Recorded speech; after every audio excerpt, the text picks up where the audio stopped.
সুপ্রভাত বন্ধুরা, তো তোমরা কেমন আছো? আশা করি নিশ্চয়ই ভালো। আমরাও সকলে খুব ভালো আছি, সুস্থ আছি। যারা যেখান থেকে আমার ভিডিও দেখছো তাদেরকে অনেক ভালোবাসা জানাই। আর গোপাল সোনাকে দিয়েই আজকে আমি ভিডিওটা শুরু করলাম। পুজো আশ্রা দিয়ে শুরু করাটা ভালো, সেই কারণেই গোপাল সোনাকে স্নান টান করে ভালো করে পয় পরিষ্কার করে পুজো দিয়ে চা করতে চলে আসলাম। প্রদীপ তো বাড়িতে নেই, তোমরা যারা আমার ভিডিও দেখো জানো ও দীঘায় গেছে, আজকে হয়তো ফিরবে। তো আমার জন্য চা বসিয়ে এদিকে গ্যাসে একটু কড়াইতে গোবিন্দভোগ চালের ফেনা ভাত বসিয়ে দিয়েছি বড় মেয়ের জন্য। ওকে খাবারটা দিয়ে ওর সঙ্গে বসে একটু গল্প করলাম। এই যা একটু বসা, আর বসার সময় পাবো না। আজ মাথাটাও ঘষেছি, চুলটাও শোকায়নি। ও খাচ্ছে খুব তাড়নায়। আর ছোটো মেয়ে স্কুল চলে গেছে, ও দুধ কর্নফ্লেক্স খেয়ে গেছে। ওকে টোটো মানে চেনাশুনো টোটোকে তুলে দিয়েছি, ও চলে গেছে। এটা বলেই রেখেছি টোটো, যেহেতু ওর বাবা দেওয়া আসা নিয়ে আসা করে, ওর বাবা নেই বাড়িতে।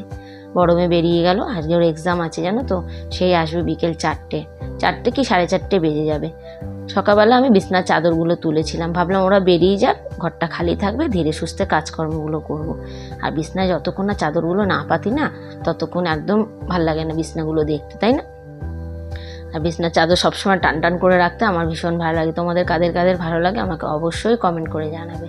আমার তো খুব ভালো লাগে। আর নতুনত্ব চাদর আর সাদা চাদর তো আমার খুব বেশি ভালো লাগে। আর এই বেড কাভারটা কিন্তু সিঙ্গেল, এর সঙ্গে এই বালিশের কভারগুলো ছিল, দেখলাম ম্যাচিং হয়ে গেছে, এগুলোই আমি পেতে দিলাম।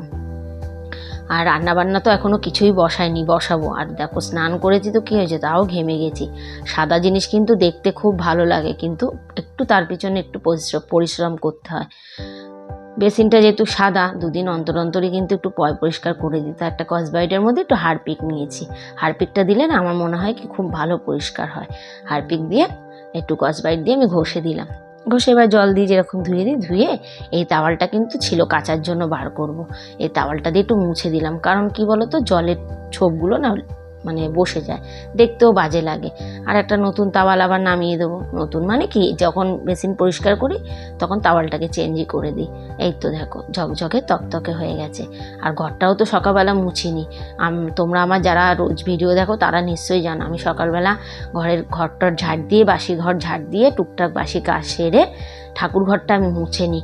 কেননা সবাই বেরায়, আবার পায়ে পায়ে নোংরা হয়, সেই কারণে ঠাকুর ঘর মুছে পুজো দিই, পরে আমি সব ঘরগুলো মুছি।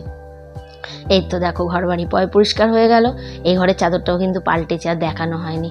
কত সুন্দর লাগে যতক্ষণ না ঘর বাড়ি পয় পরিষ্কার হচ্ছে। সকাল থেকে মনে হয় যতই কাজ করি, মনে হয় কিছুই কাজ করিনি। তারপরে চলে আসলাম আমি ভাত বসাতে।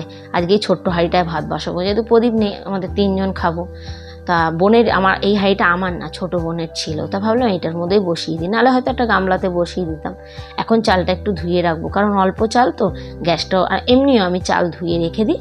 তারপরে আমি গিয়ে কী করি বলো তো, ভাতটা বসাই, তাহলে ভাতটা তাড়াতাড়ি হয়েও যায়, গ্যাসটা একটু কম খরচা হয়, এই আর কি। আর আগের দিন এই যে মাছের ডিম নিয়েছিলাম আর কাচকি চুনোটা নিয়েছিলাম, আজকে মাছের ডিমটা করব। আর যেহেতু শনি মঙ্গলবার আমরা একটু পোড়া খাই, তাই একটা ঘরে বেগুন ছিল, ভাবলাম বেগুনটা পুড়িয়ে দিই।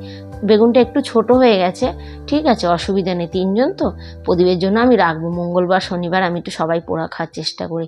আর আমার বেগুন মাখার থেকে না এই ভর্তাটা বেশি ভালো লাগে। একটু রসুন পেঁয়াজ আর কাঁচা লঙ্কা দিয়ে দিলাম, আর একটা টমেটোও পুড়িয়ে নিয়েছিলাম, একটু অনেকটা বেশি হয়ে গেছে। টমেটো অন্য সময় কড়াইতে তেলের মধ্যে দিই, টমেটোটাও পুড়িয়ে নিয়েছি, পরে দিয়েছিলাম ওইটা। আর নামানোর আগে তো ধনেপাতা দিতেই হবে। এই তো আমার বেগুন ভর্তা হয়ে গেল। খুব ভালো লাগে, ভাত রুটি সব কিছুর সাথেই ভালো লাগে। আমার মাখার থেকে এটাই বেশি ভালো লাগে। আর রান্না করতে যাওয়ার আগে কি করেছি, আমি কাঁচাগুলো ভিজিয়ে রেখেছি, ভিজিয়ে রেখে তারপরে আমি কাচলাম। এখন একটু ভিজানো থাকলে মেশিনে ভাবছিলাম দেবো, ভাবলাম না, এগুলো তো জল কাচার মতো, বেশি খাটনি হবে না, ওই জন্য। আর যেন কাচতে গিয়ে আমি পুরো ভিজে গেছিলাম। তারপর আবার নাইটিটা ছেড়ে একবার গায়ে জল ঢেলে নিয়েছি। আর গরমটাও তো ভীষণ, ভাদ্র মাসের গরম বলে কথা, তো হবে না, কষ্ট হবে না। তা ভালো করে ধুয়ে তারপরে আমি কিন্তু খাওয়া দাওয়া করবো আগে। আর বাইরে জানো তো খুব মেঘ করেছে, আমি তো এত কাটছি আর মেঘ ডাকছে ভীষণ, আমি ঘর থেকে শুনতে পাচ্ছি। আর তা চলো তোমাদের রান্না বান্নাটা দেখাই। এই তো মাছের ডিমের বড়া, একটু বড়ার তরকারিটা বেশি করে করেছি, প্রদীপও ভালোবাসে, রাত্রে এসে খাবে। আর কটা মাছের ডিম ভাজাও রেখেছি, খুব ভালো লাগে। আমি কিন্তু ওই বেসন দিয়ে মাখাইনি, আমি গোটা গোটা বেশ। এই তো আমি খেতে বসে গেলাম, মেয়েরা নেই যেহেতু, আমি নিজেই একা খেয়ে নেবো। তবে খেয়ে দে ছাদে গিয়ে মেলতে গেছি, আগে মেলে দিয়েছি, কিছুটা ব্যালকনিতে মেলেছি আর কিছুটা ছাদে। আর মেঘের অবস্থা দেখেছো, পুরো কালো করে এসছে।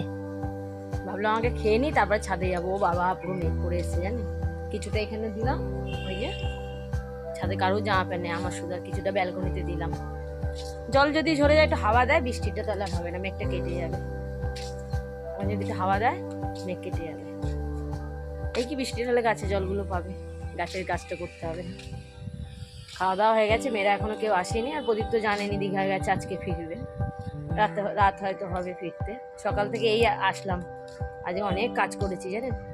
আপনাদের তো একটা বিছনার চাদর পাতা দেখালাম, দুটো বিছনার চাদর পেতেছি, পাখাগুলো মুছেছি, ওগুলো কিছুই দেখানো হয়নি। সব দেখাতে গেলে ভিডিও অনেক বড় হয়ে যাবে, তাই না? একটু শুকিয়ে যাক, হাওয়া দিলে তারপরে নিয়ে চলে যাবো। মেঘ ডাকছে গুড় করে।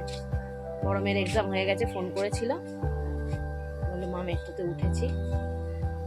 আর ছোট মেয়েকে কি বলুন তো, আজকে ছোট মেয়েকে একটা, ওর বাবা যেহেতু বাবাই নিয়ে আসা দিয়ে আসা করে, একটা টোটোওয়ালাকে বলে দিয়েছিলাম, উনি এসে নিয়েও গেছে, আবার আসার সময় নিয়ে চলে আসবে। আমার আর হয়ে ওঠে না জানেন তো, অভ্যাস একটা বলে না, এখন আর যাওয়ার অভ্যাসটা নেই তো, অনেক বছর ধরে, ওই জন্য আর হয় না। চলুন এবার নিচে গিয়ে একটু রেস্ট নিই। এবার মেয়েরা রেস্ট আর হবে না, টাইম হয়ে গেছে, হয়ে আসছে, হয়ে গেছে কি, সব আসবে, এক এক করে খেতে দিতে হবে। দুই মেয়ে আসবে, ঘরে কেউ, ঘরটা খালি থাকবে না, কাজ করে জানেন তো শান্তি পাওয়া যায়, তাই না? আমার তো তাই মনে হয়। দুই বোনই কিন্তু একই সাথে ঢুকে পড়েছে, আর বড় মেয়েটার এসে না খুব খিদে পেয়ে গেছে, আর জামা ছাড়িনি, হাতটা ধুয়ে খেতে বসে গেছে। তাহলে বন্ধুরা, ভিডিওটা আমরা এখানেই শেষ করলাম। যদি তোমাদের কিছু ভালো লেগে থাকে, লাইক করো, কমেন্ট করো, শেয়ার করো, চ্যানেলটি সাবস্ক্রাইব করো।